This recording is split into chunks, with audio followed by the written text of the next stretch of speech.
Hey guys, so today I'm going to be reacting to 2-sentence horror stories, so yeah, let's just get right into the video. I'm kind of scared and I probably won't be able to sleep at night. Grab some popcorn, grab some blankets, and let's read this together. I was having a pleasant dream when what sounded like hammering woke me. Wait, like hammering, like banging on a nail or something? After that, I could barely hear the muffled sound of dirt covering the coffin over my own screams. Wait, was that person getting buried? Alive? Getting buried alive? Okay. I never knew 2 sentences could be that scary. What the heck happened to the person though? Like, was someone trying to murder him and they tried to hide him and get rid of him or something? I woke up to hear knocking on glass. At first, I thought it was the window until I heard it come from the mirror again.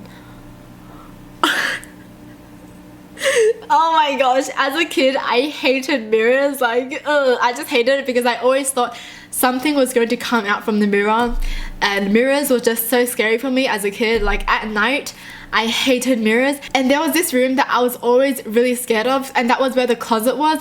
Like I always thought a monster was hiding behind all those clothes, because I swear those clothes always formed a face. Like in my head I was like, there's a monster. Can anyone relate? Because I hope I'm not alone. As a kid, I was just so scared of that. I hated the closet and I hated the mirror. Oh, there was a picture in my phone of me sleeping. I live alone. Who was it? Who?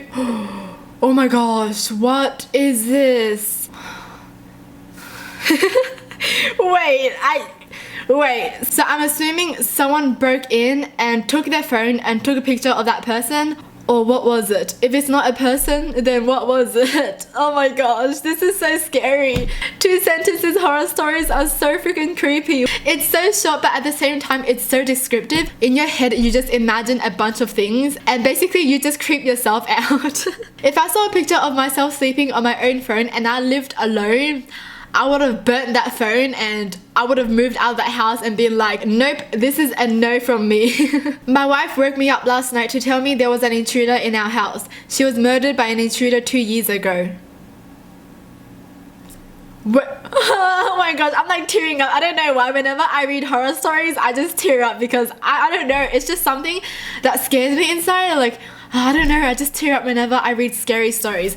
What? Then who the heck was it? Or was it just another intruder in the house trying to rob him or something? I don't like this.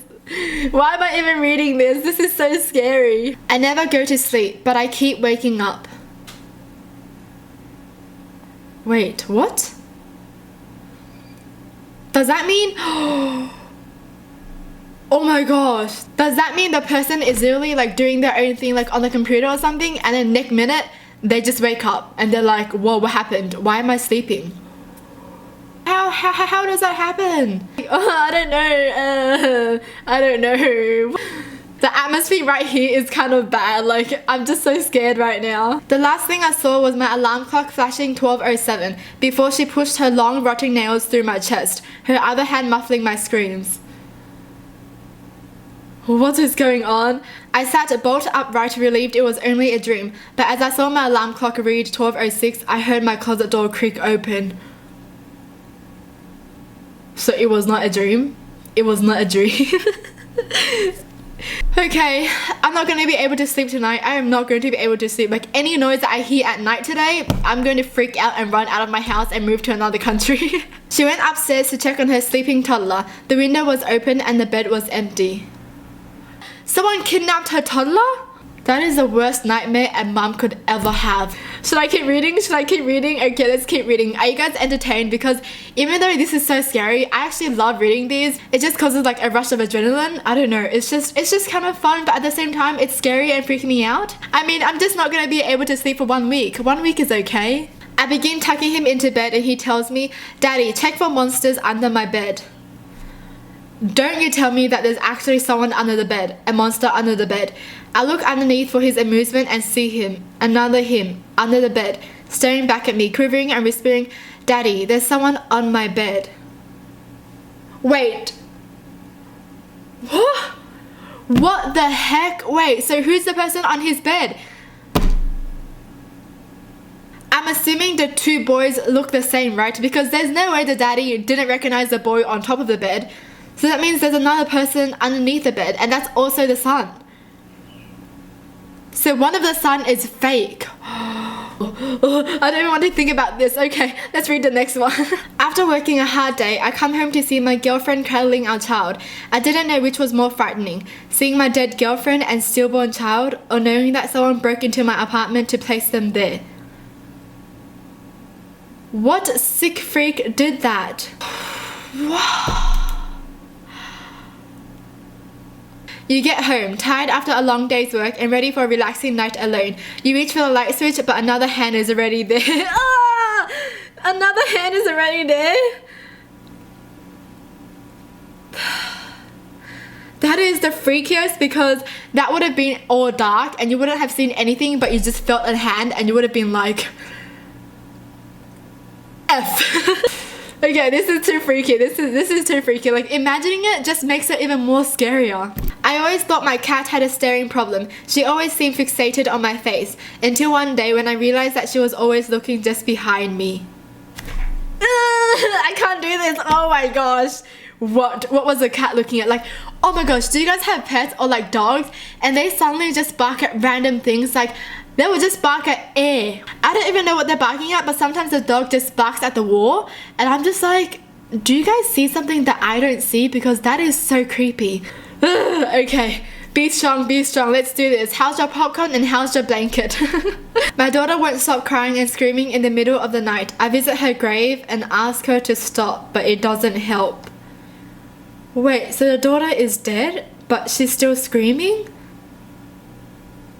She asked why I was breathing so heavily. I wasn't. Honestly, these two sentence stories just scare you so much because you get to imagine whatever you want. Like, there were so many scenarios that you could imagine and you end up just imagining the scariest scenario ever.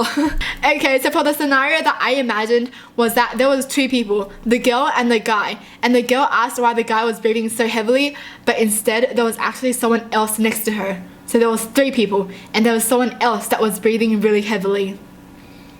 Is that scary or not? Because for me, that is so creepy. I don't know how I imagined that, but that is just a horror story. No thank you. I awoke to the sound of the baby monologue crackling with a voice comforting my firstborn child. As I adjusted to a new position, my arm brushed against my wife sleeping next to me.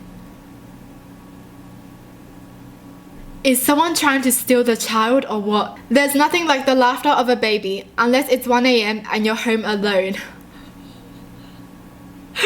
Again, oh my gosh, if I was home alone and I heard a baby crying or laughing, holy schnitzels, I'm gone. I am gone. A girl heard her mum yell her name from downstairs, so she got up and started to head down. As she got to the stairs, her mum pulled her into the room and said, I heard that too. So it wasn't the mum yelling? No, wait, but the person knew the girl's name, so it must have been someone that the girl knew. Now that is creepy. Either someone wants to murder the girl or someone wants to kidnap the girl. Thank gosh the mum heard that and pulled her to safety, because if she went down, she probably would have never came back. Growing up with cats and dogs, I got used to the sounds of scratching at my door while I slept. Now that I live alone, it is much more unsettling. Oh my gosh, now I'm just imagining some creepy person with really long nails scratching on a door on the ground.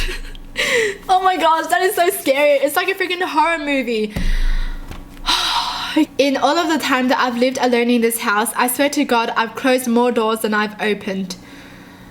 Who's been opening the damn doors? Who's playing this trick right now? Tell me, who's opening the damn doors? Because I'm not gonna be like, hello, is anyone there?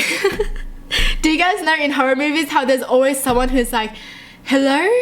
Is anyone home? And it's just so funny because do they actually think that person is gonna be like, yoo-hoo, I'm here? Like, no, that's not gonna happen. You're laying in bed with your feet dangling out of the covers. You feel a hand grab your feet. That is honestly my worst nightmare as a kid. Even now, I don't leave my feet dangling off my bed because I'm still scared that that's going to happen, so I never leave my feet out. but that was my worst nightmare ever. Well, that's it for the 2-sentence horror stories. I hope you guys enjoyed it with your popcorn snuggling up in bed, because that was freaking creepy and I wish I was in bed reading that, but that was so scary and I will still probably be thinking about it at night. Well, I hope you guys enjoyed it, and as always, thanks for watching. I hope you guys liked it, and I'll see you guys next time. Bye!